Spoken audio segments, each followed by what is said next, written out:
सुनाओ ब्रैडकॉम ग्रुप। अब देखिए 18 रुपये 40 पैसे। एक्चुअल में ये क्लोजिंग ना 4.80% हाइयर साइड क्लोजिंग हुई है। ये 18 रुपये 55 पैसे 60 पैसे के अराउंड क्लोजिंग हुई है। कल हमारी डिमांड भी थी। कल जिस तरीके से यहाँ पर गिरावट आई, अपनी डिमांड थी ये वापस कैसे भी करके आज क्लोजिंग मिल जाए 18 के ऊपर।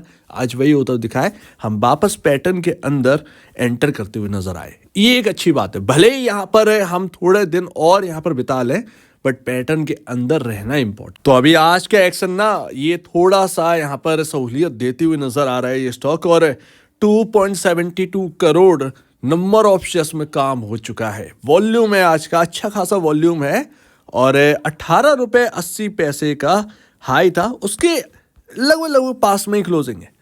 अब यहाँ पर पॉसिबल है कि आपको 19 रुपए के ऊपर दोबारा जाते हुए देखे और सेटल होते हुए देखे। जिस तरीके से पहले सेटल था उसी तरीके से वापस जो है वो नॉर्मल होता हुए दिखे ब्रैडकॉम ग्रुप का स्टॉक। तो कुछ इस तरीके से पैटर्न के अंदर एंटर करता हुआ दिखा बीसीजी, और वापस आ चुका है 18 रुपए के ऊपर पैटर्न के अंदर। ये बहुत ही पॉजिटिव है हमारे लिए, बहुत ही पॉजिटिव है। एक बार यहाँ पर जो है 19 रुपए के ऊपर अगर ये सेटल हो जाए, जो कि एक रेंज है 19 रुपये 80 पैसे और 19 रुपये 20 पैसे, इसके बीच में सेट हो जाए, बस यहाँ पर वापस नॉर्मल हम समझेंगे ब्रैडकॉम ग्रुप के अंदर। लेकिन फिर भी यहाँ पर जो है ध्यान रखिएगा, क्योंकि न्यूज़ फ्लोज काफ़ी आने हैं। और शायद बहुत पहले एक नोटिफिकेशन भी देखा था जिसके अंदर लिखा था कि सेट जो है वो 9 फरवरी को यहाँ पर रिपोर्ट मांगेगा सेबी से और ब्रैडकॉम ग्रुप से। तो अब यहाँ पर ना एक थोड़ी सी बात ये आ जाती है, जब सेट ने सब कुछ खारिजी कर दिया है तो फिर ये 9 फरवरी की तो कुछ बात है ही नहीं। सो लेट्स सी, देखना पड़ेगा कि यहाँ पर क्या है मामला। बट ये थोड़े से सवाल है, और Q2 तो अटक ही गया है, कोई डेट मेंशन करी नहीं गई है। तो वो मामला जो है वो बिल्कुल एक न्यूट्रल जोन में, न्यूट्रल टू नेगेटिव जोन में आ चुका है। आप इसको पॉजिटिव मत लीजिएगा, ना ही न्यूट्रल लीजिएगा। स्टॉक न्यूट्रल है क्योंकि इतना सारा जा चुका है स्टॉक से, अब और कितना गिरा दोगे। तो वो यहाँ पर ना तैयार नहीं है स्टॉक। तो ये आज के दिन पता चल गया कि डाउन साइड जो है ना वो लिमिटेड है इस स्टॉक के अंदर। बट मैनेजमेंट के जो एक्शंस है ये बड़ा खराब से, तो वो यहाँ पर ना प्रॉब्लम अपने को है मैनेजमेंट से। और काफ़ी दिन हो गए ट्रेडेक्स को हमने कवर ही नहीं किया, मतलब एक लंबा टाइम गुजर गया, हमने बाकी चीज़ों पर कभी डिस्कस किया ही नहीं। वही म्यूचुअल फंड, वही FIIs, वही यहाँ पर डेटा, वही सब कुछ एकदम मतलब झुका देने वाली बात है। तो वो यहाँ पर है। बट ट्रेडेक्स से अगर आप देखें तो काफ़ी कुछ यहाँ पर देखने को मिलेगा ब्रैडकॉम ग्रुप के अंदर। इवन मार्केट ना एक साइड हो जाएगा, BCG एक साइड हो जाएगा अगर यहाँ पर ना पॉजिटिव हो जाए। इतना सब कुछ है ब्रैडकॉम ग्रुप के अंदर जानने के लिए। एड्स हैं, एड्स के बारे में क्या ग्रोथ है क्या नहीं है, बहुत कुछ यहाँ पर ना छूट गया, 1-1.5 साल से छूट गया ये सब। ट्रेडेक्स से यहाँ पर निचले लेवल से रिकवर होकर अभी वहीं घूम रहा है। तो कोई बहुत बड़ा यहाँ पर जो है ना आपको संकेत नहीं दे रहा है ट्रेडेक्स, ये भी ध्यान रखिए। हालांकि क्या ही संकेत देगा ये ब्रैडकॉम ग्रुप, तो बस इतना है कि कोई बड़ी तेजी नहीं, कोई बहुत बड़ी गिरावट नहीं, हम एक जगह पर सीमित दायरे में। कोई न्यूज़ चाहिए जिसके बाद यहाँ पर जो है डाउन साइड रेस्ट्रिक्टेड है एक्चुअल में, और हायर साइड जाना तो हायर साइड के लिए कोई न्यूज़ चाहिए, अदरवाइज ये स्टॉक एक ही जगह पर रहेगा। ये चीज़ यहाँ पर ब्रैडकॉम ग्रुप के अंदर तो हो गई। तो बहुत कुछ जानना बाकी है ग्रोथ जर्नी, क्योंकि ट्रेडेक्स जो है वो हर क्वार्टर में ना 24 से 30% रेवेन्यू में जंप दे रहा है, 24 से 30%, जो कि बहुत इंपॉर्टेंट है। आप P रेशियो की बात करते हैं, ट्रेडेक्स का 200 के अबव है।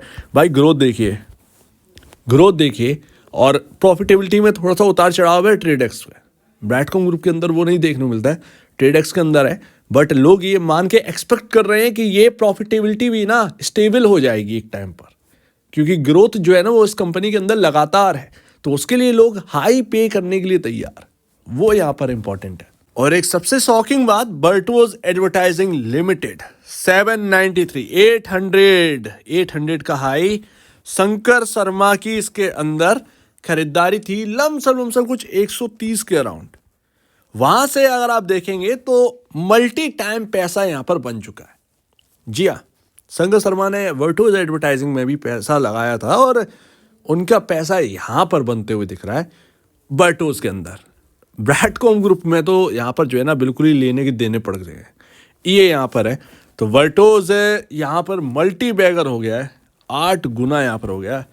शायद ना के बराबर आप में से कोई लोग होंगे जिन्होंने वर्टोज को होल्ड किया होगा, क्योंकि मैंने कहा था कि 200 के अराउंड ब्रैडकॉम ग्रुप के कुछ शेयर्स बेच दीजिए और वर्टोज में थोड़ा सा शिफ्ट कर दीजिए। वो इसलिए कहा था कि कंपटीशन जो है ना वो आपके लिए ही रहेगा, कोई भी जीते आपका ही भला होना है। और वर्टोज का मार्केट कैप एक पेनी स्टॉक था। वर्टोज 80 रुपए देखकर आप ये मत समझिएगा, मार्केट कैप अराउंड यहाँ पर जो है 100 करोड़ के अबाउट यहाँ पर जो है मार्केट कैप था। 100 200 या 300 करोड़ के अबाउट यहाँ पर मार्केट कैप था। मार्केट कैप बहुत छोटा था, बहुत ही छोटा था। तो इसी वजह से मैंने आपसे कहा था कि ब्रैडकॉम चल रहा है तो वर्टोज भी जैसे ही अर्निंग पिकअप होगी ये स्टॉक भी चलने लगेगा और सेम वैसा ही होता हुआ। तो अगर आपने कुछ शिफ्ट किया होगा यहाँ पर तो पैसा आपका यहाँ पर लमसम 5 गुना तो हो ही गया, 5 गुना 6 गुना तो पैसा बना ही है।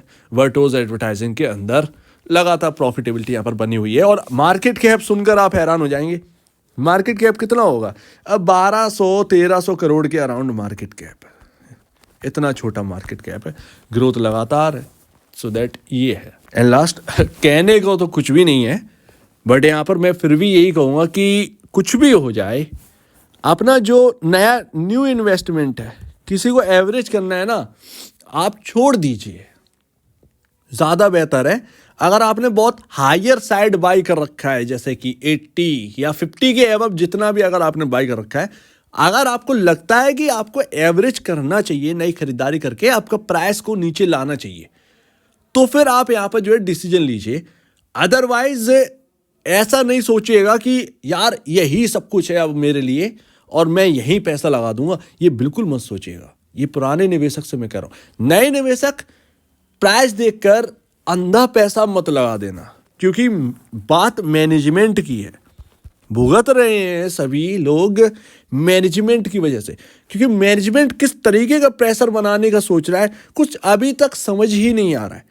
Q2 2 बार डिले कर दिया डेट देने का, फिर आपका फायदा क्या था? जब Q2 तैयार ही नहीं है तो तुमने डेट क्यों दी? तो वो यहाँ पर बात आ जाती है। तो इनका रवैये खुद ही खराब है, ये इनका रेपुटेशन खुद ही खराब है, ये मिट्टी में ले डूबेंगे अपने आप को, ये क्लियर है। सबसे बड़ा पैसा तो इन्हीं का लगा हुआ है, ये सब इनका चला जाएगा। उल्टा ये लेने की देने और पड़ेंगे इनके, अगर ये ऐसा रवैया रखेंगे। काफ़ी स्ट्रिक्ट है। और अच्छा हुआ कि यहाँ पर जो है आपका जो टीवी पर जो है ना, ये BCG के ऊपर कोई खबर नहीं चली, अदरवाइज धज्जियाँ उड़ जाती हैं अभी तक इन सब चीज़ों की वजह से। 2 बार Q2 आपने डिले कर दिए। मार्केट में क्या हो रहा है? ऐसे में तो अच्छा खासा कोई स्टॉक होता ना, धाराशायी होता। ये ना गिरा हुआ है स्टॉक, इसीलिए कुछ नहीं है। खबर बहुत ख़राब थी, ये बहुत ख़राब थी। डाइजेस्ट कर लिया ये कहो, सबसे बड़ी बात तो ये है कि इस स्टॉक ने डाइजेस्ट कर लिया। तो इसी से पता चलता है कि डाउन साइड जो है ना वो रेस्ट्रिक्टेड है, तो रिस्क रहेगा इस स्टॉक के अंदर। चाहे आप कुछ भी कर लीजिए, कुछ भी पॉजिटिव बोलिए, कुछ भी कह लीजिए, बट मैनेजमेंट का साथ नहीं है। और एक बार ना कितनी भी बड़ी दिक्कत हो, मैनेजमेंट अगर अच्छा होता है ना, मैनेजमेंट सब कुछ टैकल कर लेता है। आपको कोई फिक्र करने की जरूरत नहीं। 1 साल लगेगा, 2 साल लगेगा, सब कुछ सही हो जाता है। बट मैनेजमेंट ही जब मक्कार होगी तो आप क्या होगा? तो यहाँ पर देखिए पैटर्न के अंदर वापसी हो सकता है 19 रुपए के आसपास हम आकर स्टेबल हो जाएं उसके ऊपर, सिंपल सी बात है। बाकी भाई फरवरी का डेटा म्यूचुअल फंड का 5 फरवरी से स्टार्ट हो जाएगा। ये तो बहुत ही अवेटेड आप कहिए ये डेटा रहने वाला है। म्यूचुअल फंड क्या करेंगे, और उससे पहले अभी 29 जनवरी तक यहाँ पर जो है आपको 29-30 जनवरी तक आपको FIS का डेटा मिल जाएगा। खबर तो उनके पास पहुँची गई होगी, 2 बार Q2 डिले हो गया है तो अभी तक तो कुछ एक्शन बन चुका होगा। सो लेट्स सी, यहाँ पर देखते हैं यहाँ पर क्या रवैया रहता है ब्रैडकॉम ग्रुप के अंदर। 2 खिलाड़ी सबसे बड़े, वही यहाँ पर जो है अंदेशा कुछ लगा कर देंगे। अगर म्यूचुअल फंड दोबारा बढ़ाते हैं, ये जनवरी के डेटा अगर ये कहता है कि दोबारा बढ़ा ही रहे हैं दोबारा, तब तो यहाँ पर आप समझिए कि कुछ और ही म्यूचुअल फंड सोच के चल रहे हैं। हम शायद उनके सोच के बदौलत ही यहाँ पर आगे बढ़ेंगे, सिंपल सी बात है। तो बस ये आप समझिएगा, ये डेटा आने दीजिए, ये डेटा क्लियर करेगा अभी क्या होना है क्या नहीं होना है, ये सिंपल सी बात है। तो आप क्या कहना है इसके ऊपर कमेंट सेक्शन में कहिए। और अब वीडियो देखने के लिए बहुत धन्यवाद दोस्तों।